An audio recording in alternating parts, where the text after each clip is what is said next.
Siemanko! Słyszałem, że szukasz nowego, niedużego auta, które przy okazji nie będzie kosztowało tyle co mieszkanie. Prawda to? Dzisiaj mam dla Ciebie 5, moim zdaniem, najlepszych samochodów z segmentu B. Oczywiście nowych z salonu. Jeśli chcesz zobaczyć więcej podobnych filmów, to tutaj wyświetla się karta z playlistą. Zachęcam do obejrzenia. Jeśli to nie problem, to zostaw łapkę w górę i zasubskrybuj kanał, a także jeśli masz ochotę, to zachęcam do wspierania kanału. Wszystkie szczegóły znajdziesz w opisie. Ja nie przedłużając, zaczynam od pierwszego auta, czyli od Toyoty Yaris. Myślę, że akurat tym wyborem nikogo nie zaskoczyłem, prawda? Bo jeżeli tylko pojawia się motyw samochodów z segmentu B, no to Yarisa po prostu nie mogło zabraknąć. I to nie dlatego, że jest najbardziej ekscytującym samochodem świata, bo nie jest. No, chyba że GR Yaris, ale tutaj nie o nim mowa. Yaris musiał się tutaj znaleźć dlatego, że bardzo dobrze odpowiada na jedno konkretne zadanie. Ma być niedużym samochodem do codziennej jazdy, szczególnie po mieście, i ma nigdy Cię nie zawieść. Obecny Yaris w Polsce jest oferowany jako hybryda.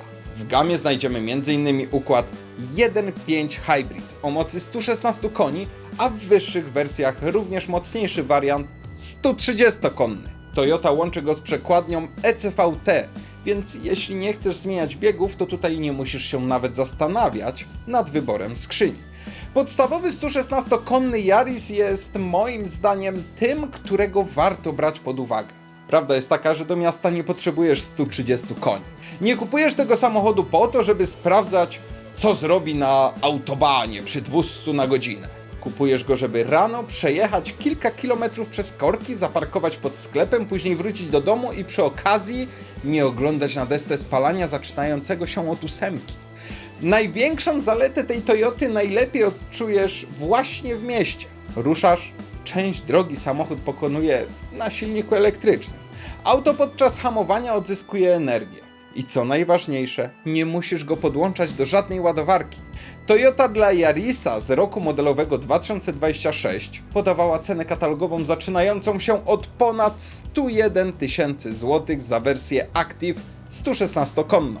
Chociaż bieżące oferty producenta schodzą poniżej tego poziomu i Toyota pokazuje obecnie Yarisa Hybrid od około 90 000. Czyli jak zawsze przy nowych autach, katalog katalogiem, ale przed zakupem trzeba sprawdzić aktualne akcje promocyjne i samochody stojące już u dealerów. I teraz dochodzimy do największego problemu Yarisa. 100 000 złotych za małe auto. To brzmi jak jakiś horror. Jeszcze kilka lat temu za takie pieniądze człowiek zaczynał patrzeć na naprawdę dobrze wyposażone kompakty. Osobiście w 2014 płaciłem za Golfa 7 63 000 złotych brutto. A dzisiaj konfigurujesz małą Toyotę i bez większego wysiłku można dojść do kwot, przy których zaczynasz się zastanawiać, czy nie wybrać jednak czegoś większego, na przykład 2-3-letniego. Yaris nie jest autem dla kogoś, kto regularnie wozi 4 dorosłe osoby. Z przodu jest ok, po mieście jest bardzo wygodny, ale cudów nie ma.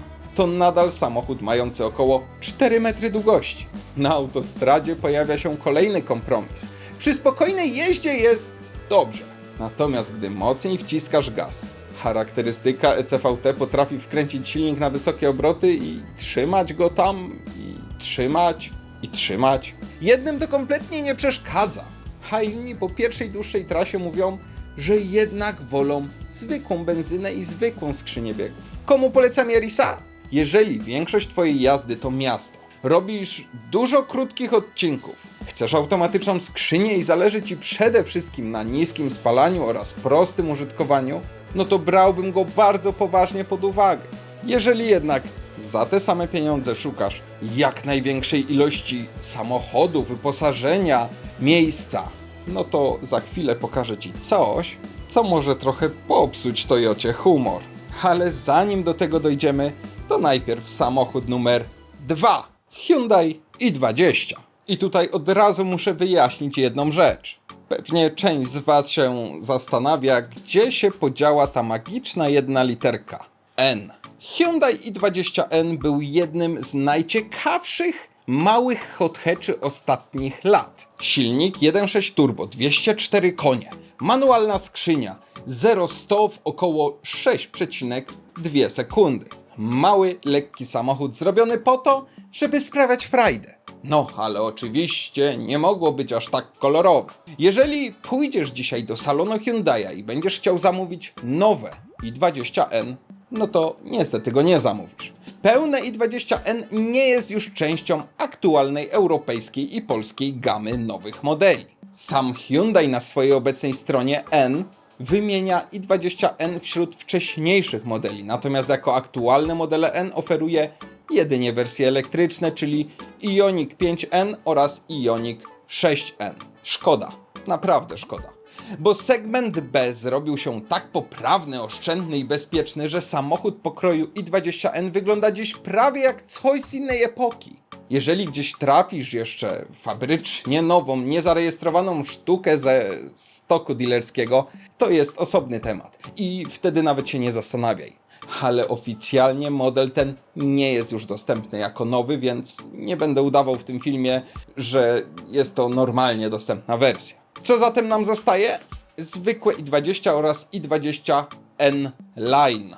Aktualnie i20 jest oferowane z 3-cylindrowym silnikiem benzynowym 1.0 TGDI o mocy 90 koni.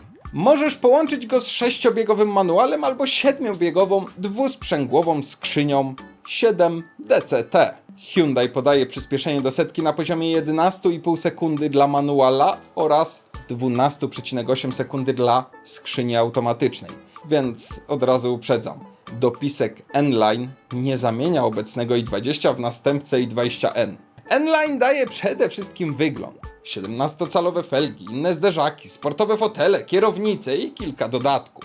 I osobiście chyba właśnie takiego i20 bym szukał, bo wizualnie wygląda dużo lepiej od podstawowej wersji. Jeżeli jednak zależy Ci głównie na cenie, to zwykłe i20 startuje obecnie w okolicach 70 000 złotych, oczywiście zależnie od cennika i promocji. I za te pieniądze to naprawdę ma sens. Dostajesz normalny turbo doładowany silnik, kamerę cofania i to już w podstawowych wersjach wyposażenia.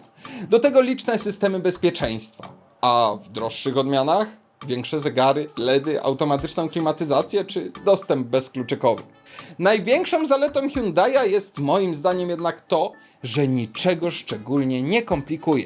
Jest wystarczająco przestronny, łatwy do zaparkowania, no i możesz kupić go z manualem albo z automatem. Problem? 90 koni nie daje wielkich wrażeń. Do miasta wystarczy. Na obwodnicy też ujdzie. Ale jeżeli pamiętasz 204-konne i20N, a później patrzysz na N-Line z 90-konnym silnikiem, to przynajmniej mi robi się troszkę smutno.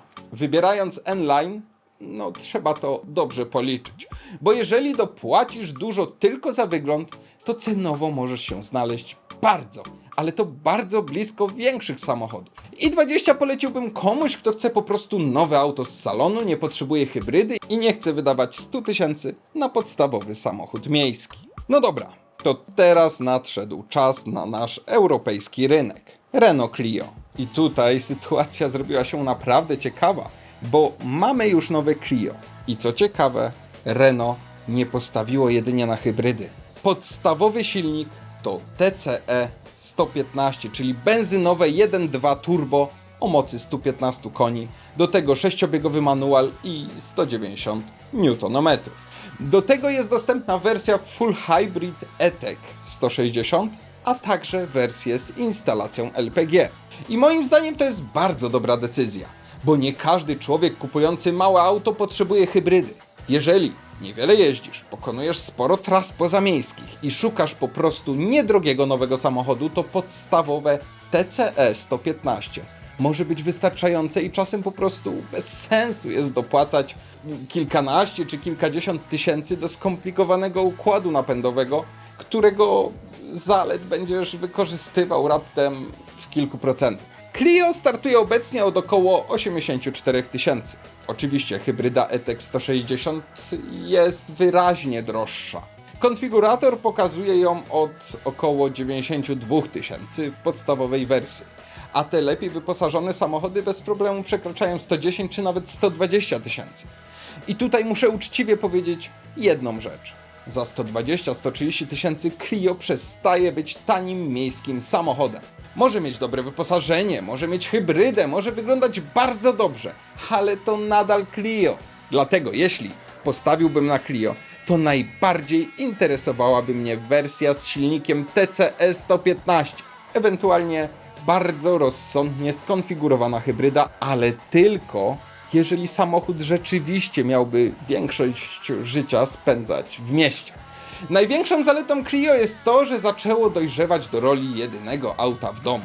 Przestał wyglądać jak samochód, którym koniecznie musisz zostać w obrębie miasta. Możesz nim normalnie pojechać na autostradę, zrobić kilkaset kilometrów, zabrać bagaże i nie zastanawiać się po godzinie, dlaczego nie wybrałeś czegoś większego.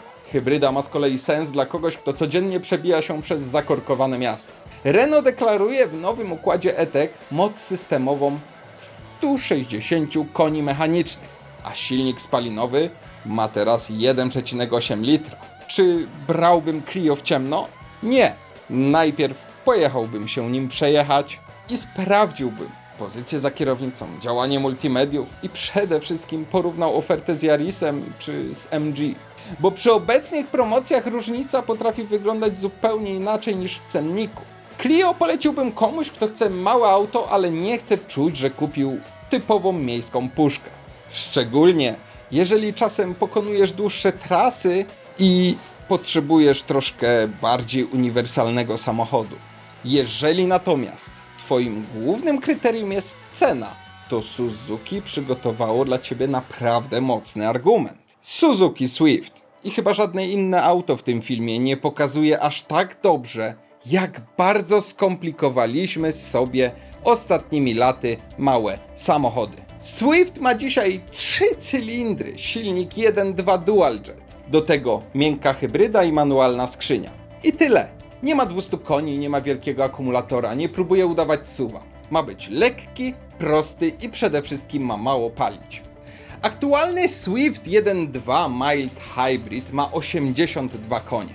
Dostępny jest przede wszystkim z 5-biegowym manualem, ale można również kupić wersję z bezstopniową skrzynią CVT. I tutaj dochodzimy do ceny. Regularny cennik podstawowej wersji premium mówi o 82 tysiącach złotych, ale Suzuki prowadzi obecnie bardzo mocne promocje na dostępne już samochody. W zależności od rocznika i konkretnej akcji promocyjnej podstawowego Swifta można znaleźć już poniżej 70 tysięcy złotych, a producent pokazywał ostatnio ceny promocyjne nawet od około 66 tysięcy. I w takiej sytuacji Swift zaczyna wyglądać naprawdę kusząco. Bo nagle okazuje się, że możesz kupić fabrycznie nowe auto z gwarancją za pieniądze, za które inne marki nawet nie chciałyby podjąć jakiejkolwiek rozmowy. Problem jest taki, że przy Swiftie trzeba wiedzieć, czego oczekiwać. 82 konie nie zrobią z niego szybkiego samochodu. Jeśli jeździsz sam po mieście, no to jest ok.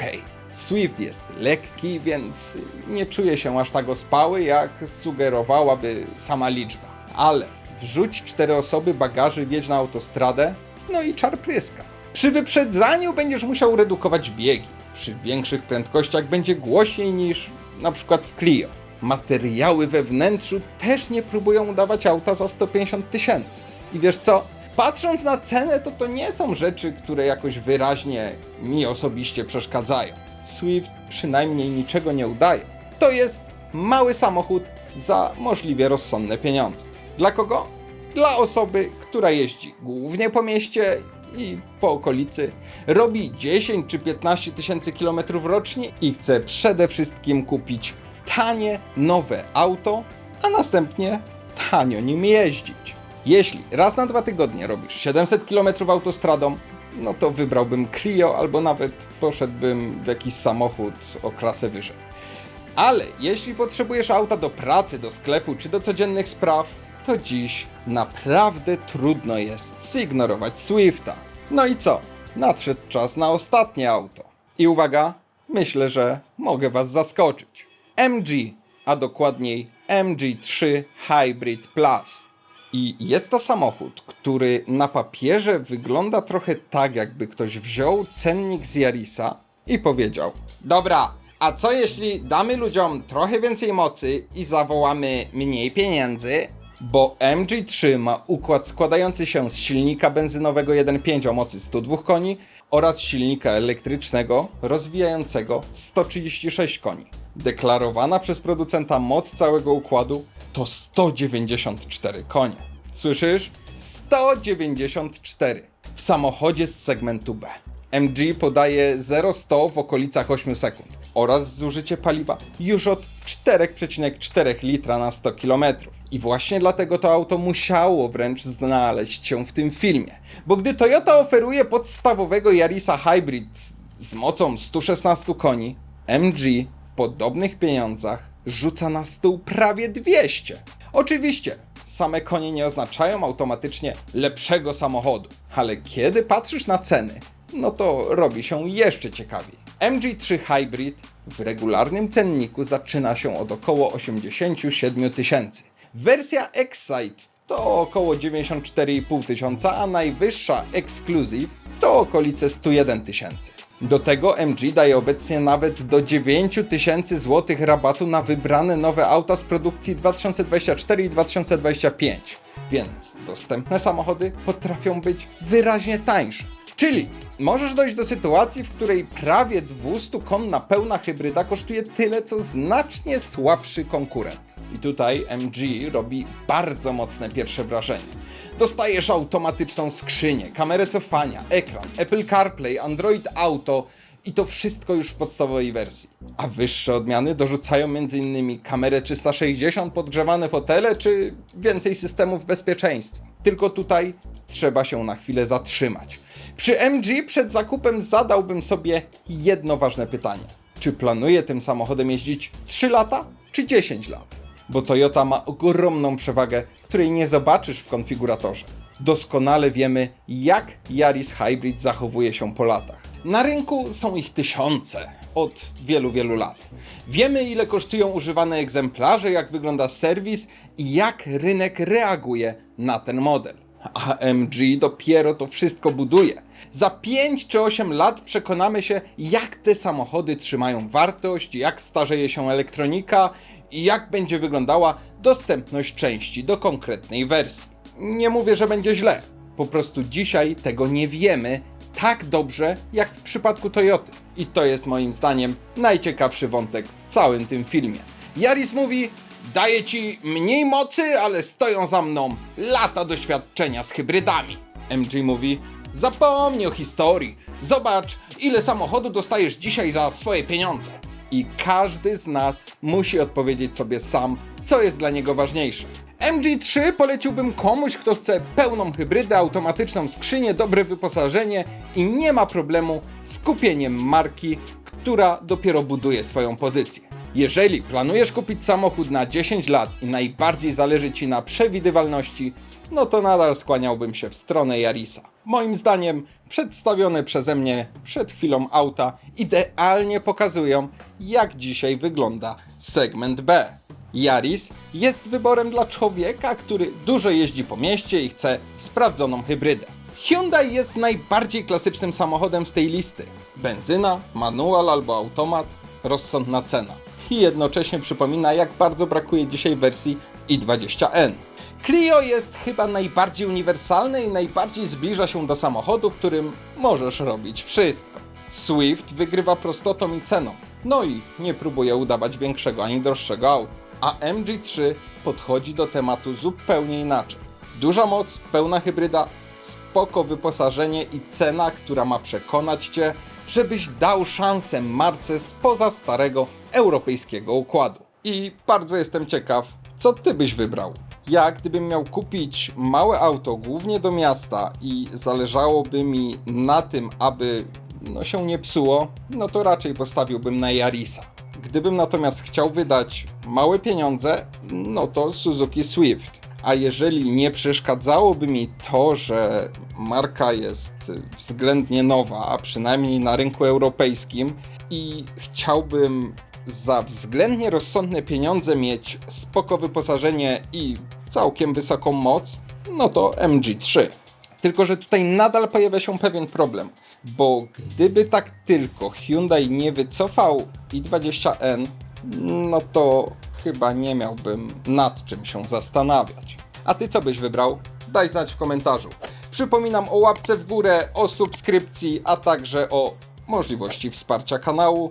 Wszystkie szczegóły znajdziecie w opisie. Ja życzę Ci miłego dnia i do następnego. Hej!